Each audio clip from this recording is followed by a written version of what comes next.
All this is great in theory, but how's it work?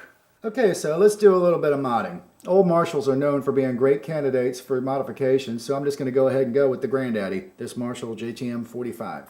To save a little time here, I've already made some modifications to this amp, and I've saved it to the quick snap area here. This way we can switch between the stock and the modified versions to see what changes have been made. So this is what the amp sounds like stock.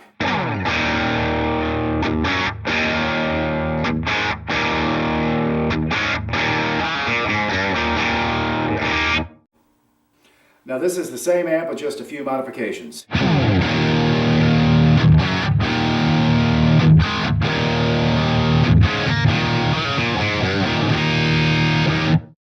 Wow, that sounds a lot better. But what do I do to make such a drastic difference? Well, not as much as you might think. Let's take a look. Okay, here we are in the preamp section. The only changes I really made were I boosted the distortion a little bit and I brought back the high shelf EQ just a touch. Go back to the stock and then go back to my modified version. Not much in the way of changes at all. I haven't made any changes at all in the tone stack.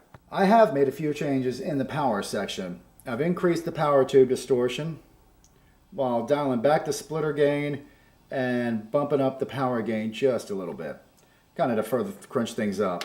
I've left the tube bias alone and I've set the resonate control back a bit with a push response.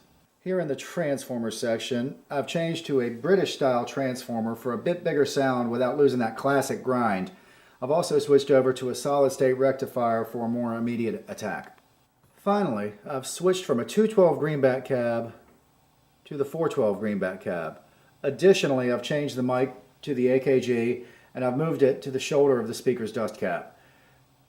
To the right of the speaker, you'll also notice I've dropped the level just a little bit so that this amp isn't louder than the other amps I have saved. So once again, this is the original J45.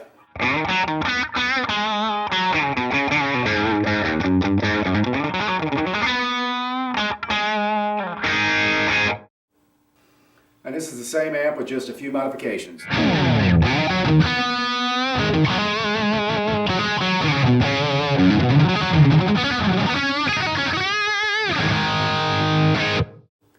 After you've done some tweaking, you tap here, you can save your amp. You can either save it as a new amp in the custom section, or you can overwrite the amp in the factory section. Don't worry though, because you can reset the factory amps in the app's settings. Also, when you're happy with your amp, you tap this icon and share it with your friends on Facebook. Now, one of the coolest capabilities of Bias is its integration with JamUp Pro. Once you have your new amp dialed in, simply touch the JamUp icon, JamUp will launch, and your brand new custom amp will be loaded right there into the signal chain. From there, you can just add or remove effects, or you can move the amp around in the signal chain. Basically, everything you can do with any of the amps in JamUp, you can now do with your custom amp. Not only that, but once you import your amp, it's available in JamUp's selection of amps for you to use whenever you'd like. So just as you can use one of its factory amps, your amp is right there. And if you find your amp's not quite perfect, simply tap the bias icon to shoot your amp right back into bias, where you can further tweak it, then send it back into JamUp. It's the ultimate in tonal flexibility. Check it out.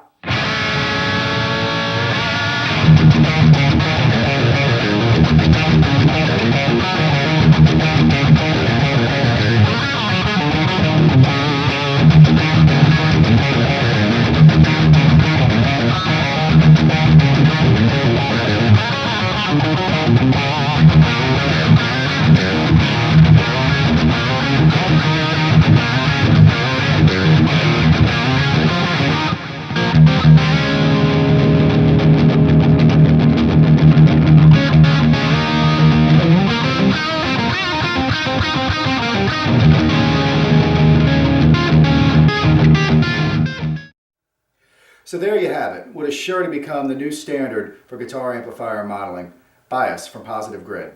So what are you waiting for? It's time to jam.